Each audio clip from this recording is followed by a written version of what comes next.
Hey hipsters, what's up? Welcome back for another episode of Brewsday. I'm Blake, and today we're going to be doing another brew like we do every single Tuesday. This deck is a deck I'm calling Titania Mono Green Thoracle. Hell of a name, I know. I'll get into it more why I've decided to name it that. This is a deck based around some more Brothers War Commanders, Titania, uh, voice of Gaea. But we'll get into that and what it does and why we're building around it the way that we are. But if you like this content, I do a new brew every Tuesday. And while we do new brews, we drink new brews. So hopefully you'll have a brew with me. Today I'm drinking the Yazoo Hefeweizen. It's just a pretty standard wheat beer. Love it. Tastes good. Always a good go-to. Nothing too crazy about it. Unlike this deck's a little crazy. So let's just go ahead and get into it. Don't forget to like, comment, sub, do all that garbage.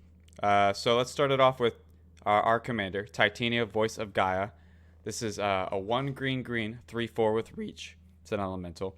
Whenever one or more land cards are put into your graveyard from anywhere, you gain 2 life. At the beginning of your upkeep, if there are 4 or more land cards in your graveyard and you both own and control Titania and a land named Argoth Sanctum of Nature, exile them and then meld them into Titania Gaea Incarnate. Okay, so what does the land do? Obviously, that's pretty important. The land is Argoth Sanctum of Nature. It's a land that enters the battlefield tapped unless you control a legendary green creature. It taps for a green, and then you can pay 2 green tap to create a 2/2 bear creature token, then mill 3 cards. Do it only as a sorcery. Land and Titania herself are nothing extraordinarily. They seem like generically like fine cards. But what does the meld card do? Well, the melded form is called Titania Gaea Incarnate. It's a star elemental avatar with vigilance, reach, trample, and haste. And its power and toughness are equal to the number of lands you control. Whenever it enters the battlefield, return all lands from your graveyard to the battlefield tapped. Pay 3 and a green. Put 4/1 counters on target land you control. It becomes a 0/0 elemental creature token with haste. It's still a land. Wow, so the backside is obviously pretty insane. You're basically guaranteed going to get at least 4 lands when you flip, as Titania wants you to have at least 4 lands in your graveyard to flip it. But then when you flip it, you get all your lands back. You get this incredibly large creature with insane keywords of Vigilance, Reach, Trample, Haste. And you can put 1/1 counters on your lands as a mana sink to make them threats as well. Okay, so what does this card want us to do? Well, it obviously wants us to put lands into our graveyard. Which, we can do things like sacking them and stuff like that. But what I've opted to is for more of a mill package. In fact, what we want to do ideally is mill our entire library, which is where the mono green Thoracle sort of name gets into it. As that will allow us to put basically all of our lands into play, if not most of them. And we have ways to even cast Titania more than once and remelt her a couple times if we need to. And then once we have all of our lands in play, we can keep activating her last ability to kill people, or with some other things that we have. So let's talk about the combo in the deck for our Thoracle win. So we have a couple little selection of cards here. This is the ideal scenario that we end up in if we mill our library and we haven't already won. By the way, the flip side, the meld side of Titania does do commander damage. It is your commander. The card is involved in that, so it is commander damage. So if Titania Gaea Incarnate, the flip side, deals 20 damage to somebody, 21 damage to somebody, they lose to commander damage. So that's a pretty easy way to kill somebody in this deck, just FYI. But yeah, let's get into the combo. So when we mill our entire library, we have a couple ways of not decking ourselves. We have Turn the Earth and Crows and Reclamation. So I'll read both of these. They're very similar cards. Turn the Earth is a 1 green mana instant. You choose up to 3 target cards in graveyards. Then the owners of those cards shuffle them into their libraries. You gain 2 life. And it has flashback of 1 and a green. Crows and Reclamation is essentially the same card. 2 mana on the front side, but you shuffle 2 cards back into the library and then you don't gain life. So what's really important about these cards is that we can cast them from the graveyard. And we can shuffle cards back into our library, and we can choose whatever we want into our graveyard to then draw for turn to continue our loop, win the game, whatever we need to do. So how do we put our deck in our graveyard? Okay, we have two main cards. The first is Mesmeric Orb, which works perfectly with our commander. It's a 2-mana artifact. Whenever a permanent becomes untapped, that permanent's controller mills a card, which is exactly what we want to do. We meld Titania, we put a ton of lands into play, and then all those lands are going to keep untapping and milling us 20 plus cards, maybe, hopefully, maybe more. So, and it's a really cheap artifact. Mills us a ton of cards, just does everything we want to do, even in the intermin when we're not melding. So, Mesmeric Orb definitely will get us there pretty quickly, along with other mill package we have. And then also a pseudo mill card, Genesis Wave. It's X green, green, green for a sorcery.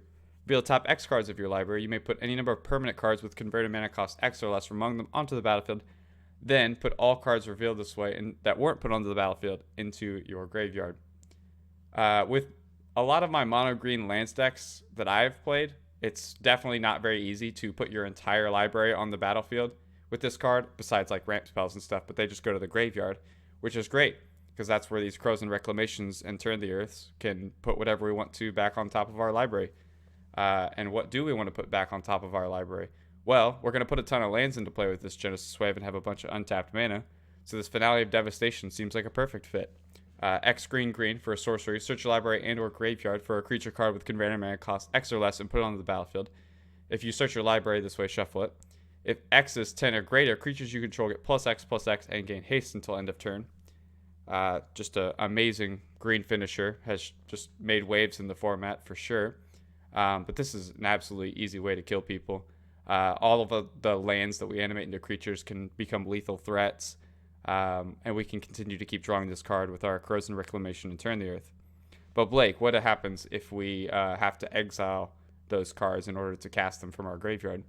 Well, that's where a funny little card called Rift Sweeper comes in. It's 1 and a green for a 2/2 Elf Shaman. Whenever it comes into play, you choose target face-up card that is removed from the game. Its owner shuffles it into their library. So we can put our Turn the Earth that we previously flashed back to stay alive back into our deck, so that way we can continue to tutor whatever cards in our graveyard we want back into our library to then draw. That's sort of the combo. And then the last thing that we have is kind of a backup combo is Seasons Past. It's 4 green green for a sorcery. Return any number of cards with different converted mana costs from your graveyard to your hand. Put Seasons Past on the bottom of its owner's library. So when it resolves, it puts itself on the bottom of the owner's library. So we can keep redrawing this, get whatever we want back from our graveyard that we need to close the game, that sort of stuff. I don't anticipate we will have to do this very much. Probably the first turn that we mill our entire deck, we'll be able to close the game with a Finale of Devastation or whatever. But just in case, so we have inevitability and outs to decking continually, that's where these sort of cards come in. If for some reason we're getting temporarily locked out or we need, some extra time to do our thing. So that's the sort of combo with the deck, and that's why I call it Mono Green Thoracle. But yeah, this is kind of the core of the deck. This is what the brainchild of the deck is, and the rest of the deck is kind of here to support what we have here. So let's talk about what the rest of the deck is. So if this is our goal, how do we achieve this? First, I'm going to start with lands, because lands are very important to the deck. We aren't a lands deck per se. We're definitely more of a self-mill graveyard deck. But our sort of engine involves lands, obviously.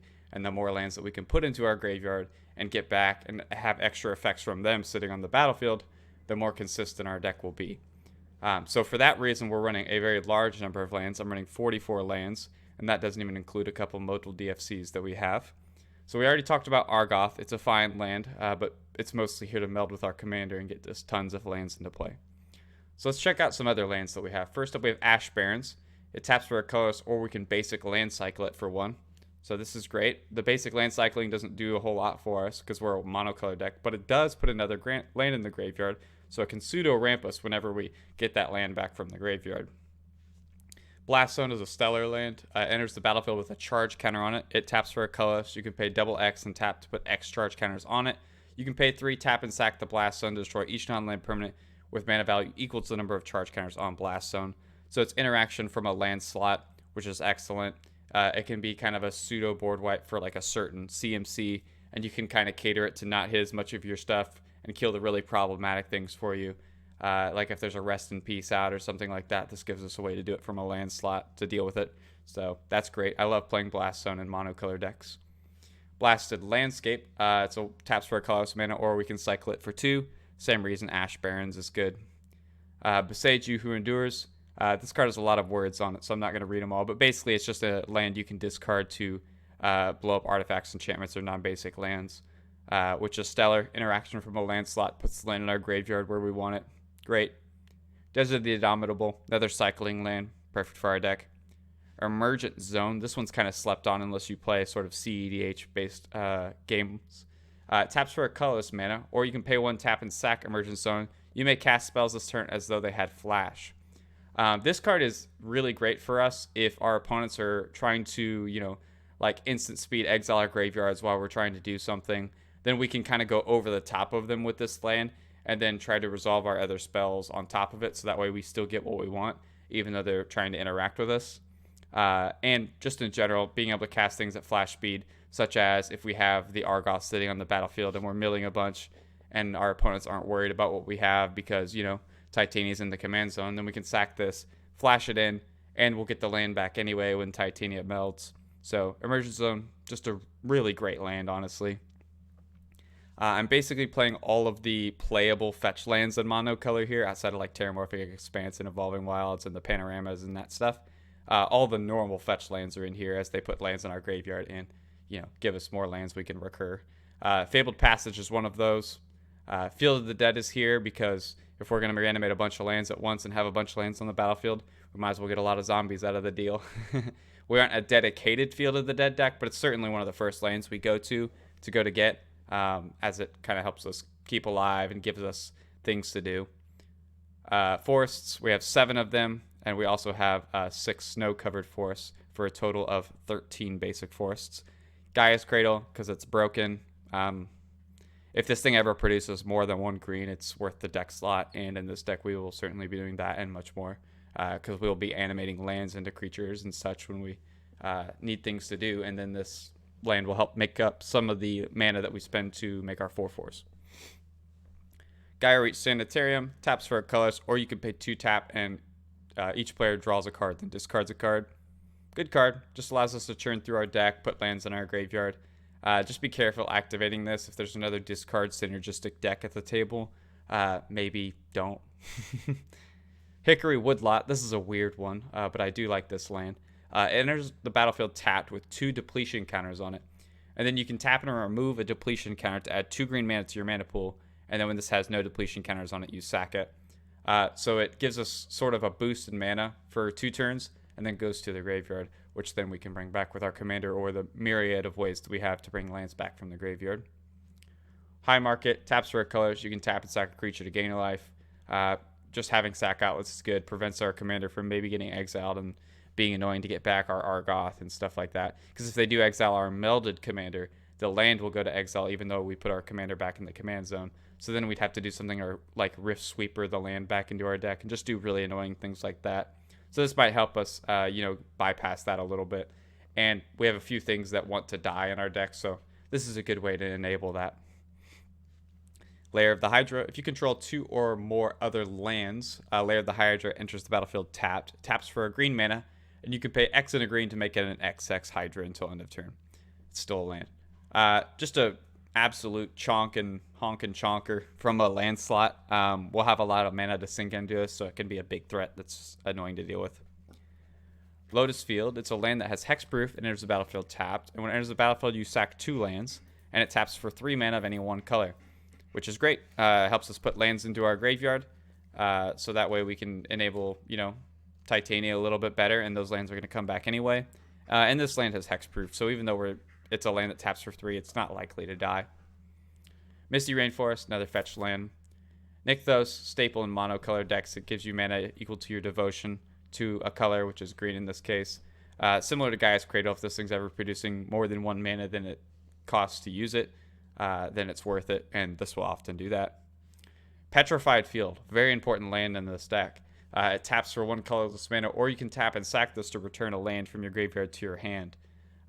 Very good role player in this deck, as it'll allow us to sort of tutor our graveyard for whatever land we need, like our Argoth, like a Gaia's Cradle, like a Field of the Dead, like whatever we need, basically. And there's a couple cards that work really well with this in the deck, which we'll go over later. Prismatic Vista, another fetch land. Slippery Karst, another cycling land. Strip Mine, because you need to blow up lands sometimes when other people are playing Gaia's Cradles, basically. Thespian Stage, great land to copy our Field of the Dead. Yeah, just a great land. Can sometimes copy our Lotus Field or our opponent's really strong lands if they have something that we need. Just be careful copying Argoth, because if you copy Argoth, then it's not going to meld properly because this card doesn't have a backside. So even though you can copy the thing that melds into the commander, it will not allow you to meld the commander. So just keep that in mind. But still a very good land, good utility card. Tranquil Thicket, it's another cycling land. Verdant Catacombs, another fetch land. Vesuva, same thing as the Thespian Stage. War Room, this is a great land. One taps for 1 colorless mana. Pay 3 tap, pay life equal to your commander's color identity, which is 1, and you draw a card. Just card draw from a land slot. We'll have mana to sink into this when we need things to do. Wasteland, blows up problem lands like Gaia's Cradle, same thing like Strip Mine. Windswept Heath and Wooded Foothills are both fetch lands. Yavimaya Hollow, it taps for a colorless mana, or you can pay a green tap to regenerate target creature. Good protection for our commander, our utility creatures that we have out there. And then lastly, Yavimaya Cradle of Growth. It makes all lands force in addition to the other types. So all of our utility lands and stuff that we have lying around that don't normally tap for green can tap for green. And it also allows us to kind of save our fetches if we want to wait to crack them or something. Then we can just tap them for green in the meantime. So that's kind of our mana base. We have a lot of ways to tutor these lands into play because, we have Argoth, so we want to make sure that we get that. But also we have, a lot of utility here. We got interaction in the form of Blast Zone and Besage You. We have very powerful lands like Field of the Dead and Gaia's Cradle. We have discard outlets and even creature threats with Lair the Hydra. And we have recursion with Petrified Field, Strip Mine for interaction again. So as you can see, we want lots of different varieties of lands that we can tutor outside of Argoth. So that way those cards still work when when we already have our Argoth out and about. Okay, so we have our land base. We have our sort of combo suite. So let's get into mill next. These are kind of cards that are going to help us get to flipping Titania and doing kind of our thing, even without the insane mill cards like Mesmeric Orb and Genesis Wave and such. So let's start off with Circle of the Land Druid. It's 1 and a green for a 1/1. And enters the battlefield, you may mill 4 cards, which we will always do. And then when it dies, you can return a land from your graveyard to your hand. Just a good honest creature. Nothing too crazy. Milling 4 cards is a good rate. It's on a creature, so it'll get put into play with Genesis Waves and stuff like that. Yeah, just a really solid creature for what we want to do. Does all the things we want.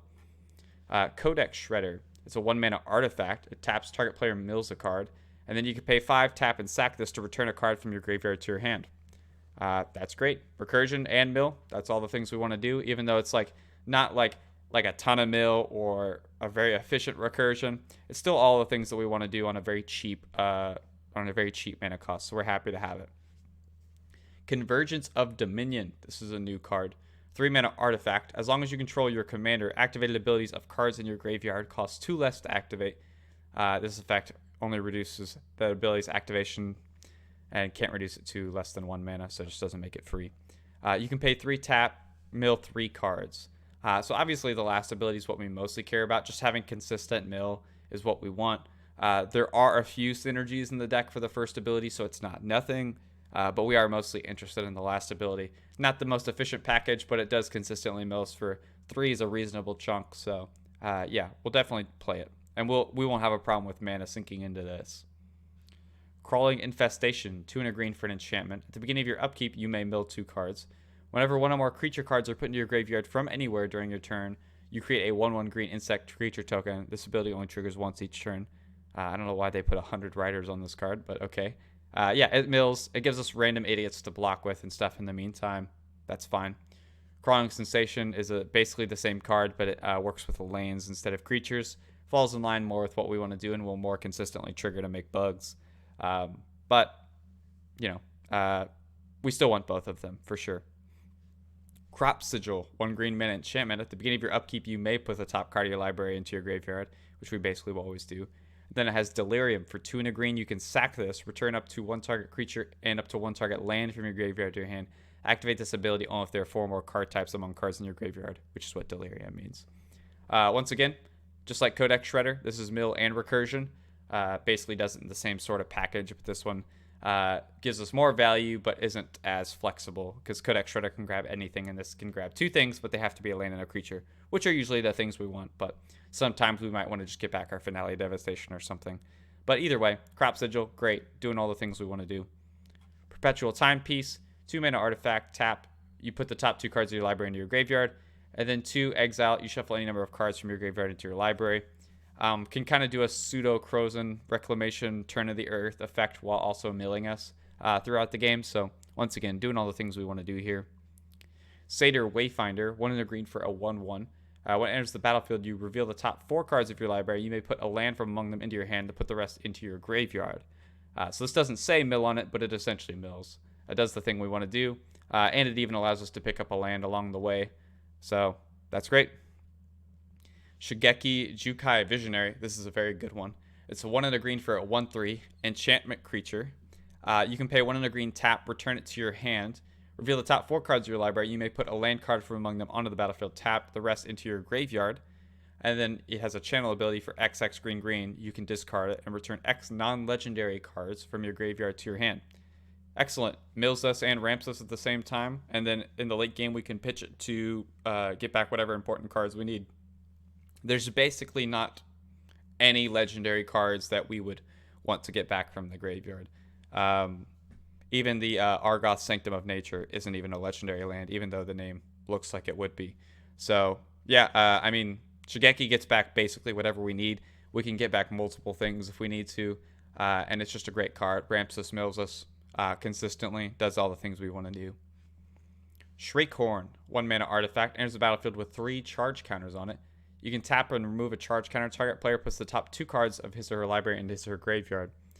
Not a big flashy card, but it's 1 mana and it mills us 6 cards over 3 turns. That's pretty good. That's what we want to do. Not the once again, not the most spectacular card, but real consistent. It's going to do the thing we want it to do. And then lastly, World Shaper, 3 and a green for a Merfolk Shaman. It's a 3/3. When it attacks, you may mill 3 cards, and when it dies, you return all lands from your graveyard to the battlefield tapped. So it's kind of redundancy for our commander, but it also helps enable our commander. Good card to sack to our high market, like we were talking about earlier. So yep, great card, fits in the deck. So we don't only have 11 cards in the mill category. Like I said, we're a mill deck, but I have mill cards kind of strewn about in some of the other categories as well, such as my combo section. There's even some down kind of here in the recursion section and such.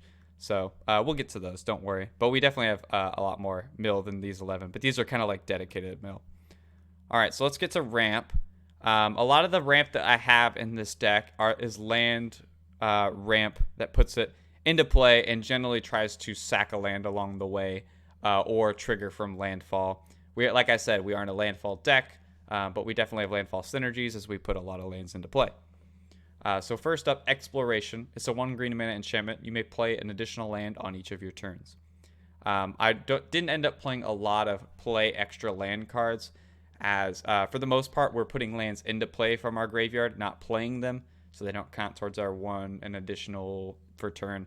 But Exploration was just efficient enough, and it wouldn't hurt to have a few of these effects in the deck, so that's why I included it. But yeah, just of note, even though this, like I said, this is not a dedicated lands deck, but I'm definitely playing things that care about lands. Harrow, 2 and a green for an instant. As an initial cost, you sack a land. You search your library for up to 2 basic lands, and you put them on the battlefield, then shuffle. So this is exactly the kind of ramp I want. 3 mana, gets me 2 lands into play, sack 1. So I go up a land, and the 2 lands I put into play are untapped, so I kind of go down 1 mana on the exchange, but I ramp a mana. And it puts a land in the graveyard for our commander to bring back and gain its life if it hasn't flipped. So Harrow is exactly what we want to do. Similarly, Roiling Regrowth, same card. So happy to have more of this effect. Lotus Cobra, 1 and a green for a 2/1 snake. Landfall, when a land enters the battlefield under your control, you add 1 mana of any color. This is going to kind of give us a pseudo ritual when we bring a lot of lands back from the graveyard and give us a ton of mana to use instantly. And just good ramp in general. Just 2 mana. Provides us with mana over the course of the game. Just solid. Nature's Lore. 1 in the green for a sorcery. You search your library for a forest and you put it on the battlefield. Just 2 mana. Gets us a forest and enters untapped. So great. That and 3 visits are both here. They're the same card. 2 mana ramps what we want if it's not going to be sacking a land. So that's why we have these. Oracle of Moldiah. This is our other play additional lands card we have in the deck. It's 3 and a green for a 2/2 Elf Shaman. You may play an additional land on each of your turns. You play with the top card of your library revealed, and you can play lands from the top of your library. So this can give us pseudo card advantage / mill by taking cards out of our deck and putting them into play. That's kind of card advantage for us, and it makes our deck smaller. Yeah, this card's just very good. Probably the best play additional lands card that you can play, so that's why it's here. Sakura Tribe Elder. Everybody knows Steve. He's great. He's 2 mana ramp on a permanent, so it's exactly what we're looking for. Spring Bloom Druid. It's 3 mana for a 1/1, and it does what Harrow and Rolling Regrowth do, which is exactly what we want to do. And it's on a creature, so that's great.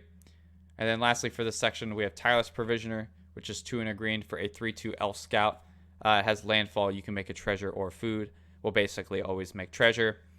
So it kind of does a pseudo Lotus Cobra impression, but this mana we can at least save up and use later, unlike Lotus Cobra where you have to use it right now. So yeah, that's kind of my dedicated ramp package. We have a section for land tutoring for specific lands, for any lands, and a lot of those ramp as well. But these are just kind of our dedicated ramp where that's basically all they do is just ramp.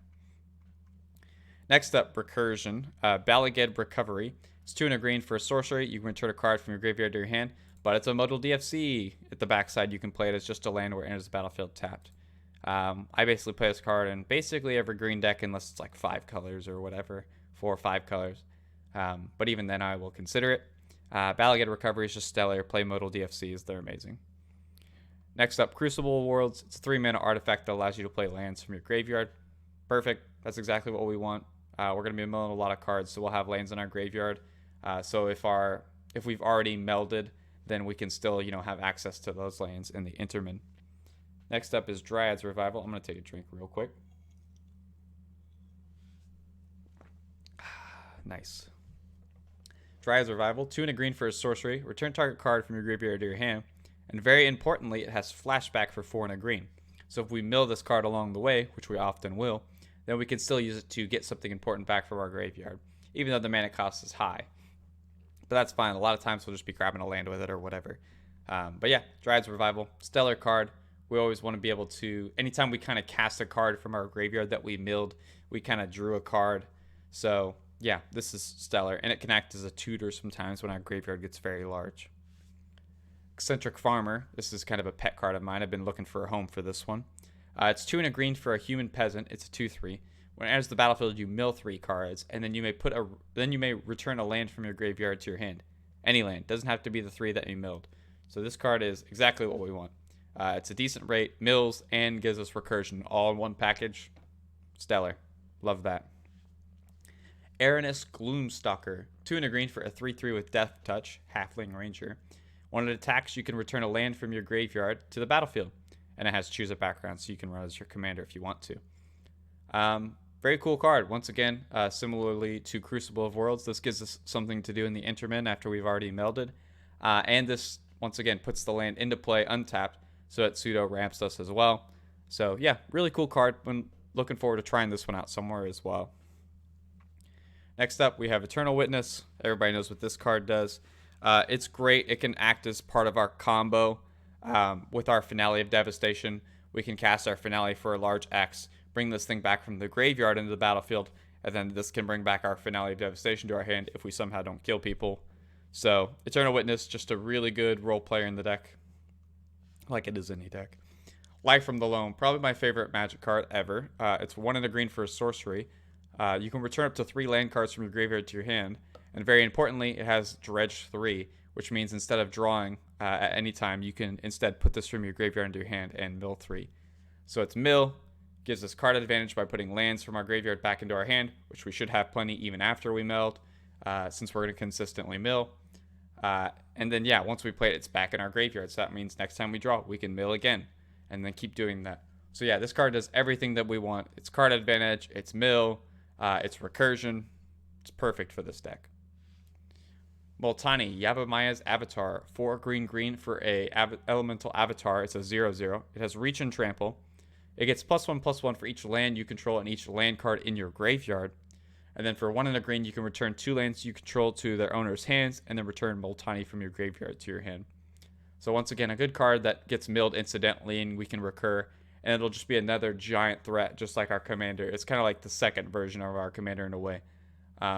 Yeah, it'll just be huge. This one actually counts our lands in the graveyard as well, so it'll be even bigger than our commander. But yeah, Multani, Yavamaya Avatar is great. Just another backup threat for the deck, really. Ramming Up Excavator, 2 and a green for a 2/3 Naga Cleric. You can play lands from your graveyard. Perfect. Crucible of Worlds is good for the deck. This one's a green creature, which means it's kind of better. Adds to our devotion. Exactly what we want. We want a lot of this effect. Sylvan Safekeeper, 1 green mana for a creature human wizard. It's a 1/1. You can sacrifice a land, and target creature you control gains Shroud until end of turn, which it can target itself to protect itself. It kind of works like a Mother of Runes in green, really. This card's great to protect our commander with, because we really don't want our commander to get exiled. Like I said, that gets very annoying for us. This is a card we can throw out later. It helps feed our graveyard, which we have no problem putting lands in our graveyard. They're just going to come back. So Sylvan Safekeeper, excellent card for the deck. Protection, puts lands in our graveyard to recur if they have like effects that we want, like Boseiju. Maybe we played a Boseiju out early because we needed to, and we can sack it to our graveyard, put it back in our hand with Life from the Loam, and now we have interaction. So yeah, a lot of things, a lot of hoops and that you can use on Sylvan Safekeeper. I didn't say that right, but whatever. Timeless Witness, 2 green for a 2/1 human shaman. And it's basically an Ewit. And then it also has Eternalize for 5 green. So on this deck, this card is like almost better than Ewit, because this one we can at least cast from the graveyard, even though it's very expensive. To do so, that's fine, because we'll have plenty of mana. And yeah, this card's just great. This is everything that we want to be doing. It's value from the graveyard, gets us more value. Yeah, Timeless Witness, stellar. Titania, Protector of Argoth, 3 green for a 5/3 legendary creature elemental. When it enters the battlefield, return target land from your graveyard to the battlefield. Whenever a land you control is put into your graveyard from the battlefield, you create a 5/3 green elemental creature token.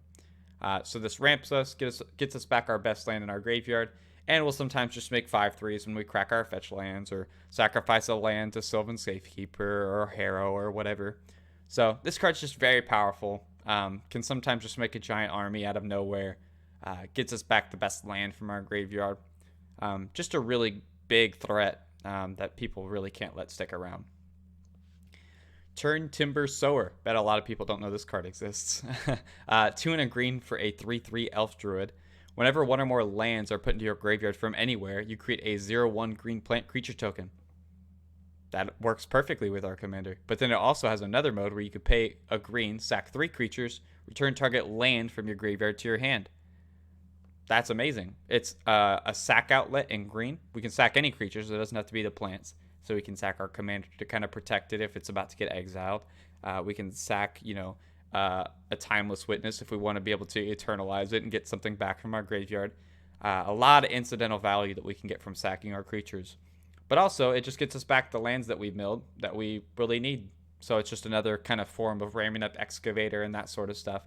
And it just incidentally will make us a lot of plants to block stuff with. So yeah, Turn Timber Sower is like a perfect card for this deck. And it's not a card that you really see anywhere else. And usually I like playing cards like that. When I can find a niche home for a card, I definitely try to make it work. World Breaker, a pet card of mine. If you've been around the channel, you know I love this card. It's a 6 and a green for a 5/7 Eldrazi. It has Devoid, which means it's a colorless creature. And whenever you cast it, you can exile an artifact, enchantment, or land. And it has Reach. And then lastly, you can also pay 2 and a colorless mana and sacrifice a land to return Worldbreaker from your graveyard to your hand. So when we incidentally mill this, we can kind of draw it by sacking a land and paying 3 and putting it back in our hand. And then we can keep recasting it and doing our thing and exiling whatever the biggest problem is. And it's just a giant blocker. 5/7 with Reach is no joke for sure. But yeah, this card is just great. We're not going to have a problem with the colorless mana. We have a ton of lands just incidentally in the deck that make colorless mana, like War Room, Wasteland, Strip Mine, Thespian Stage, Petrified Field, Nykthos. The list, High Market, the list goes on and on. So that's not going to be a problem. And once again, sometimes sacking a land is a good thing for us because we can put, our Besagio in our graveyard to put it back in our hand so that way we can use it again or whatever. Lots of things that you can do with this effect, and it's just really good interaction. It's card advantage from the graveyard whenever we put it back in our hand. Just a really stellar card and a perfect fit for this deck. And lastly, Zern Orb, a classic lands card. It's an artifact that costs 0 mana to play, and it just simply says you can sacrifice a land to gain 2 life. Works really awesome with our commander, as we can sack a bunch of lands when her trigger's on the stack to bring all the lands back, gain a ton of life, put all the lands back into play tapped. Works great with the other Titania to make tons of 5/3s out of nowhere. Once again, allows us to recur lands in a similar way to World Breaker. All that good stuff is here again. So yeah, Zern Orb, classic lands card, great fit in this deck. Will make it very hard for us to die. Even if our Titania is on the front side, then we're gaining 4 life every land we sack. Yeah, this card's going to be very good in this deck and very good at keeping us alive. Next up, we have a few cards that are just dedicated interaction. As you can see with like World Breaker and stuff like that, we have some interaction in the deck just innately that synergizes with our deck. But I wanted a few extra pieces that are just there for just interaction, just dedicated stuff. And first up, we have Beast Within. You know what it does. It's a classic card. It allows green to interact with anything on the battlefield, which green normally has a hard time dealing with some permanents. So Beast Within, hard to argue against it. Colony Ambush, 2 and a green for an instant. Target creature you control fights a creature you don't control. But more importantly, this is a modal DFC, so the backside is a tapped land. Modal DFCs are great. Run them in your decks. There's basically little to almost no cost in them, especially in a monocolor deck. And then lastly, Reclamation Sage. You know what this one does. It's a good solid staple for green decks, and it's a great fit here. Lastly, we're going to get into our land tutors here. We have kind of a tutor package for getting our Argoth or getting other utility lands and such. I decided to go with 8. I think this is probably a pretty good number, as we will be milling a lot of cards, and we'll probably mill some of the lands we actually want, or we could just get them back from our graveyard that way. But just in case that stuff's going wrong, I wanted some consistency to make sure we could kind of get our Argoth when we need to. We don't always have to have like our Argoth on like turn 3 or whatever. Sometimes it's not a bad idea to let our graveyard build up a little bit before we try to grab all the lands from it at once, especially if our mill's going pretty well. We might as well let them accumulate a little more. So yeah, I decided to include 8. First up is a classic, Crop Rotation. 1 green a mana instant. As an initial cost, you have to sacrifice a land, which we've already established is sometimes good for us. And I don't know if I said, but it's an instant, very important. Search the library for a land card, put that on the battlefield, then shuffle. So we can go get we can sack a land, go get our Argoth at instant speed right before we're about to untap, and then meld immediately. We can also get any of our other powerful lands, Gaia's Cradle, Field of the Dead, whatever. So Crop Rotation, perfect fit. The rate can't be beat on this one, and instant speed is stellar. Elvish Reclaimer, 1 green mana for an elf warrior. It's a 1/2. It gets +2/+2 as long as there are 3 or more lands in your graveyard, which there usually is, but 3/4 is still not great stats. But more importantly, it has pay 2, tap, and sacrifice a land. Search your library for a land card, put it onto the battlefield tapped, then shuffle your library. So you can go get any land. It's just basically a repeatable crop rotation, and we've already established crop rotation's amazing. So Elvish Reclaimer's amazing. Expedition Map, 1 mana artifact. You can pay 2, tap, and sack this. Search the library for a land and put it into your hand. Same reason. The other stuff's good, but this one just puts it into our hand, which is, not the worst, but not ideal. But still, the rate on this 3 mana to go get any land to put in your hand is definitely a fine rate. Hour of Promise, 4 and a green for a sorcery. You search your library for up to 2 lands. You put them onto the battlefield, tap, then shuffle, and then it has some extra text that doesn't matter. 5 mana to go get any 2 lands, put them on the battlefield. That's an amazing rate. You'll usually go get your Argoth in a Field of the Dead, or sometimes you might get like a Gaia's Cradle and Field of the Dead if you're not ready to do your Argoth meld thing yet. But anyway, Hour of Promise is stellar. Realms Uncharted. This is a very important card for this deck. 2 and a green for an instant. Search your library for 4 land cards with different names and reveal them. An opponent chooses 2 of those cards, put the chosen cards into your graveyard and the other into your hand. Then you shuffle your library.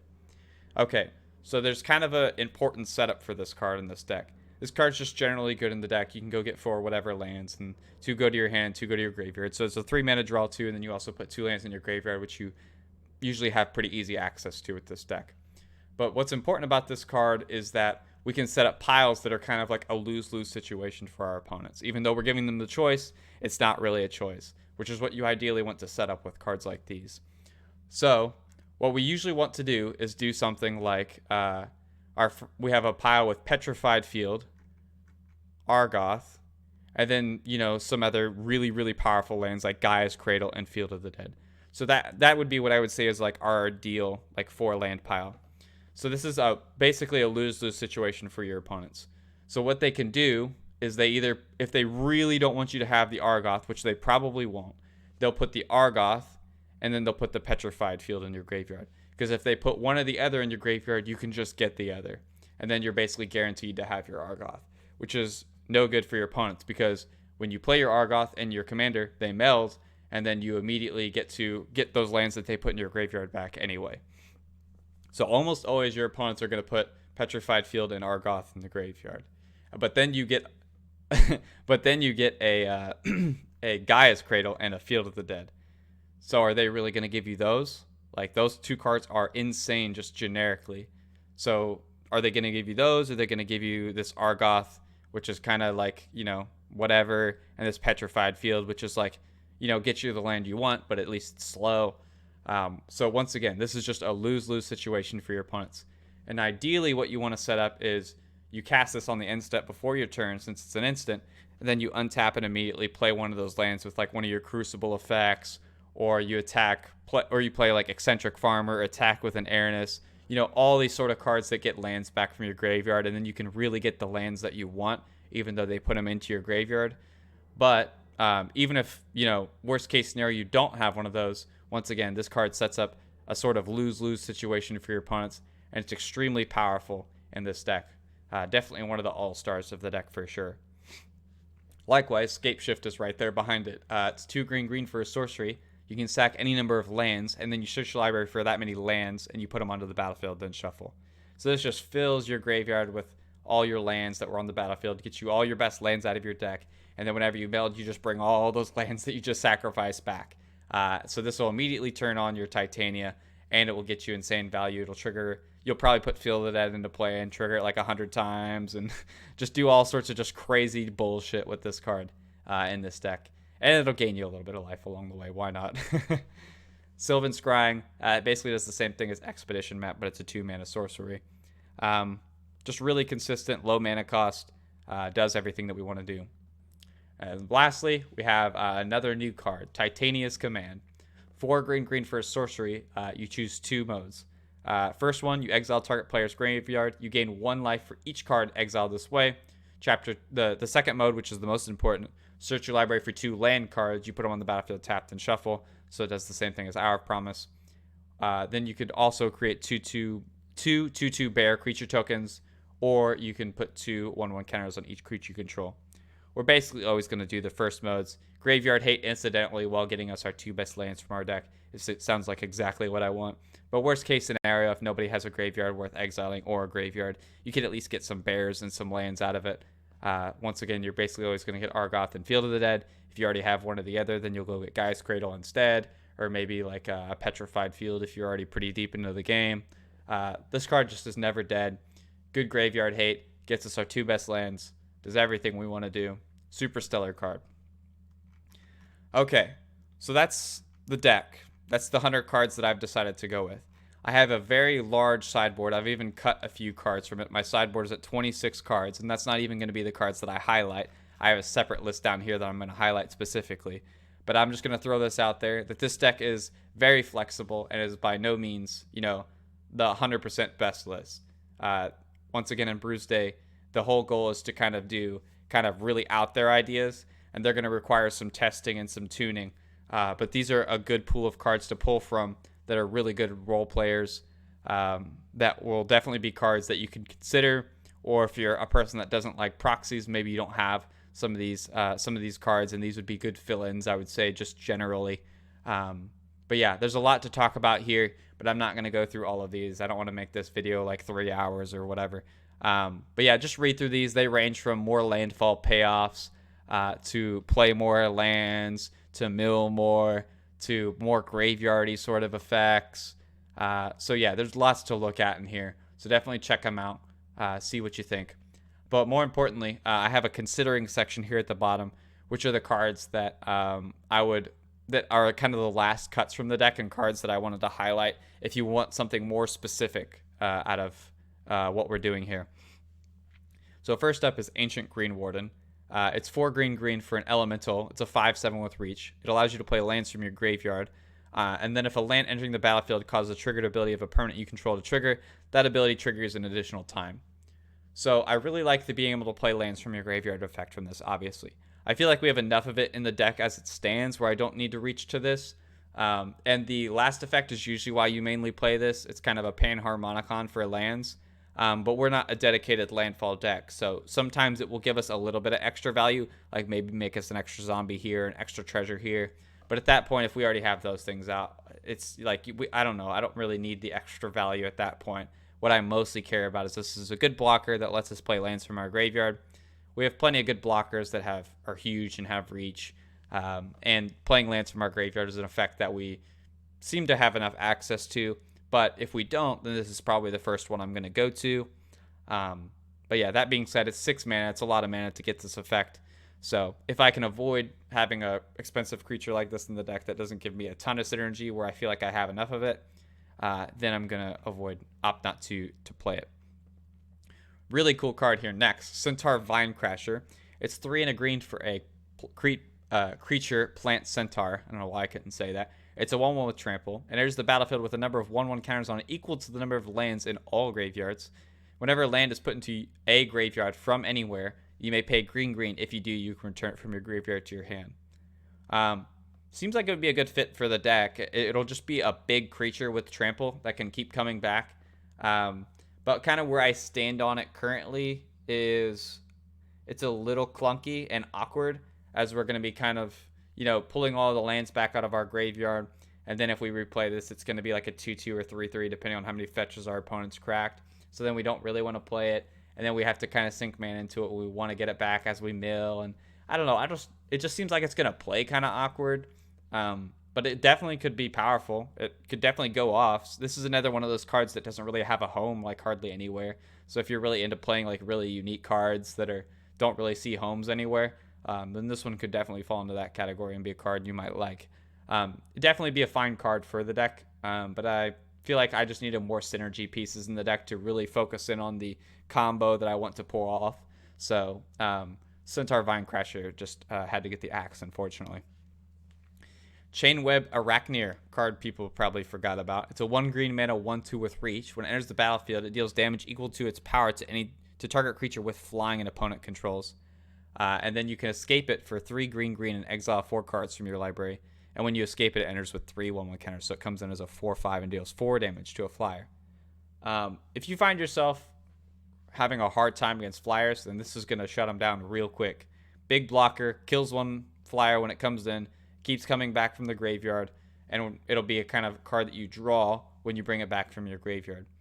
For me, the reason I didn't cut it from the deck is I feel like I'm not going to have a problem with flyers, at least in my meta, as well as eating cards from the graveyard in this deck is kind of awkward because you really want to have a nice selection of utility in your graveyard since you're always pulling things in and out of your graveyard, whether it's lands or spells or creatures or whatever, where consistently eating cards out of your graveyard doesn't feel really good. And if you ever draw this card, it feels pretty bad because we're not a deck that can like sack it and keep recurring it really reliably. Sure, we have a high market and the Turn Timber Sower, but like we don't really have hardly any sack outlets to put it in the graveyard and keep killing flyers with it. So there could be a build for this deck or that uses this a little bit better. But the way I have the build set up now, it's not that deck. But this is definitely a card I would consider. Similarly, we have Genesis. It's a 5 mana 4/4. And at the beginning of your upkeep, if it's in your graveyard, you can pay 2 and a green. If you do, you can return a creature card from your graveyard to your hand. Sounds like a great fit for the deck, right? Well, the reason I didn't include it's basically a lot of the same reasons Chainweb Arachneer. If you ever draw it, it's really awkward. It's just a 5-mana 4/4. We don't have ways to reliably put it in our graveyard outside of mill. So if we don't accidentally hit it with the mill and we draw it, then it's kind of a catastrophe. We kind of just wasted a draw. Sure, it's great if we mill it, but I don't want to have to rely on that to happen. And I feel like I have enough recursion where it doesn't feel like this is necessary. So yeah, Genesis, once again, similar to Chainweb Arachnia, there's definitely a build of this deck that this could fit in, but this ain't it. Golgari Grave Troll. So I almost called this deck Mono Green Dredge, but for the similar reason that Genesis and Chainweb Arachnia aren't in the deck is the same reason Golgari Grave Troll is not in the deck. It's basically has Dredge 6. That's the only text on this that matters. I don't have a way to consistently put this in the graveyard. And after I dredge it, sure, I get a mill 6 cards one time, but then I actually have to like cast this card because I don't have a way to like discard it or whatever or sack it. So then like I don't have a good way to kill this thing once I dredge it once, which is like best case scenario. And then once again, if I ever draw this card, it's just awful. It just feels really bad. Because I don't need like a vanilla, like semi-large idiot for 5 mana, you know. So once again, could be a great build for this card to fit into it with the shell. But the way I have it set up, it's not it. Tireless Tracker. 2 and a green for a 3/2. Whenever a land enters the battlefield under your control, you investigate, which means you make a clue token. And whenever you sack a clue, you put a 1/1 counter on Tireless Tracker. If I find that I need more card draw, or if I find that I want another like landfall payoff, this is definitely the first one I'm going to. But I feel like I have enough of that in the deck. And once again, I'm not a land-based deck. I'm a self-mill deck. So this one got the axe, unfortunately. Definitely a pet card of mine. Definitely love Tireless Tracker. But I decided to give it the axe, unfortunately. Next up, Moment's Peace. It's a 2-mana instant. Prevent all combat damage that we dealt this turn. But more importantly, it has flashback for 2 and a green. I just didn't think that this was necessary. Having a fog is not something that I value highly. But if you're a person that likes fogs, then this is an amazing fog for the deck. As it's essentially a free fog, or a free card in your graveyard to fog with. And if you ever draw it, it's still not bad, right? At that point, then it's 2 fogs. But this just doesn't contribute enough to the game plan that my deck wants to do. I don't think I'm going to have any problems staying alive, as we're going to gain a ton of life from all the incremental mill with Titania on the battlefield. And we have plenty of other ways to stay alive too. So I just didn't find that this was necessary. But if you like fogs, this is the best fog you can put in the deck for sure. Next up, Tamio's Safekeeping. It's a 1 green mana instant. Target permanent you control gains hexproof and indestructible until end of turn. You gain 2 life.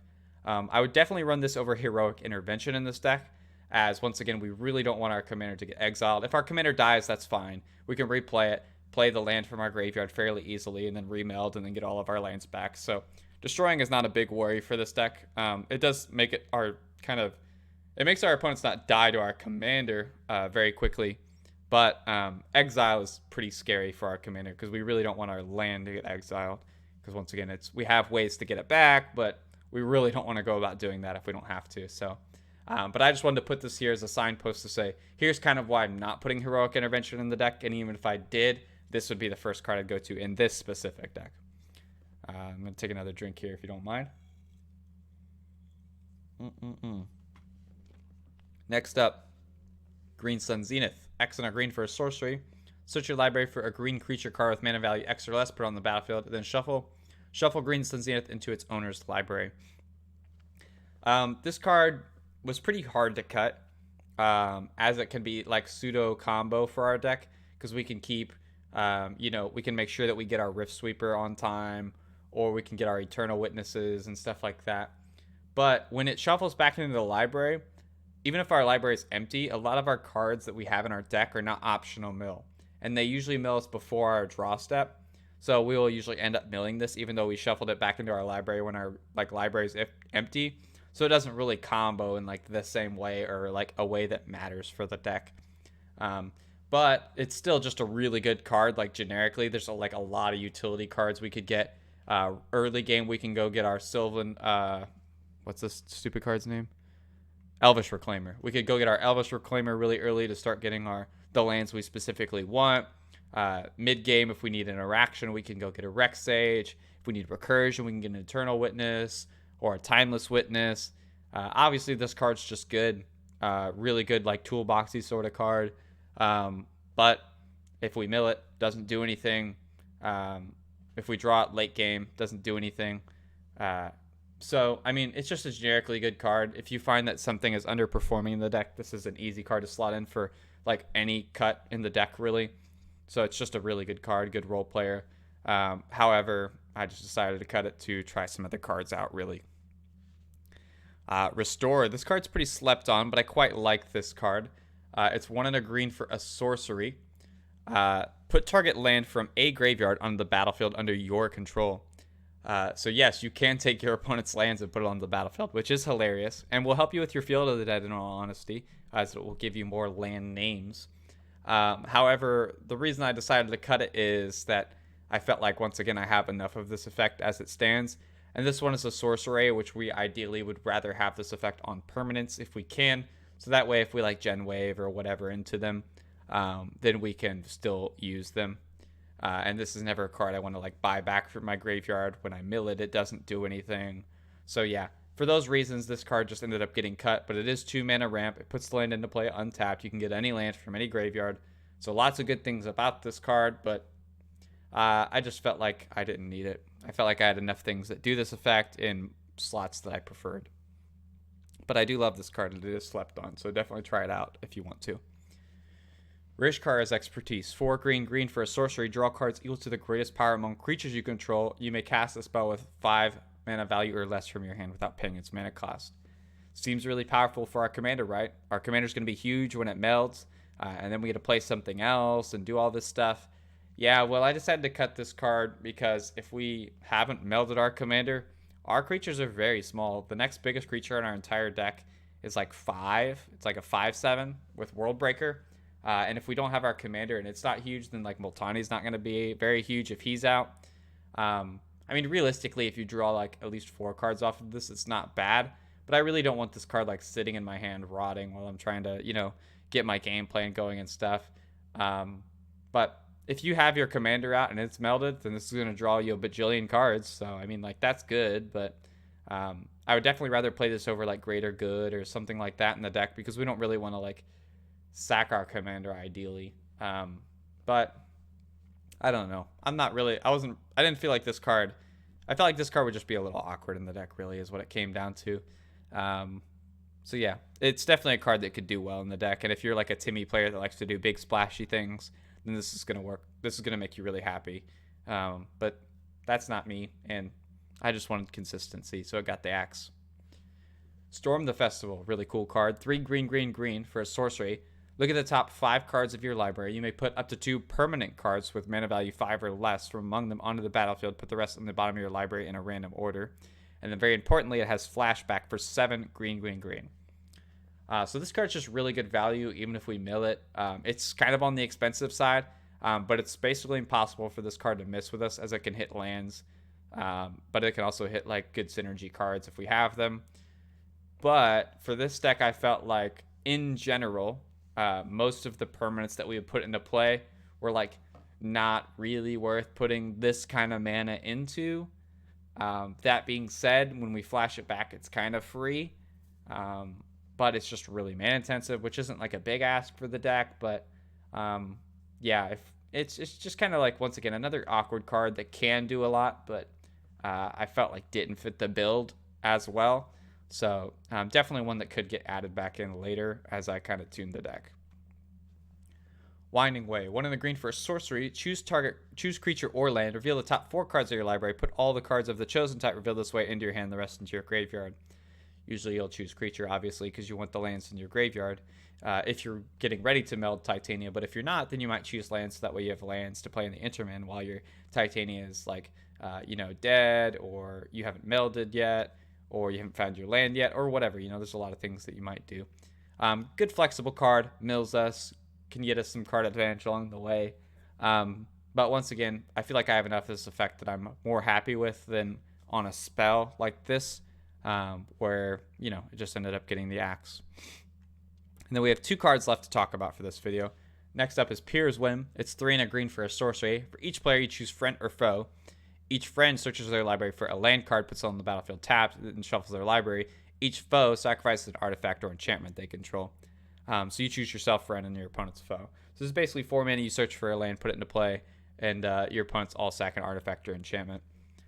If I want another land tutor sort of effect, where I can go get any land, then this is probably the next one I'm going to go to. 4 mana is like not the most efficient, but it's like acceptable. And at least this one like is like somewhat interactive. Your opponents will probably have something that they can just randomly sack and not care about, like a treasure or food or whatever. Nowadays, there's so many artifact tokens running around that the interaction part of this card is almost nothing. But sometimes you might get somebody with it.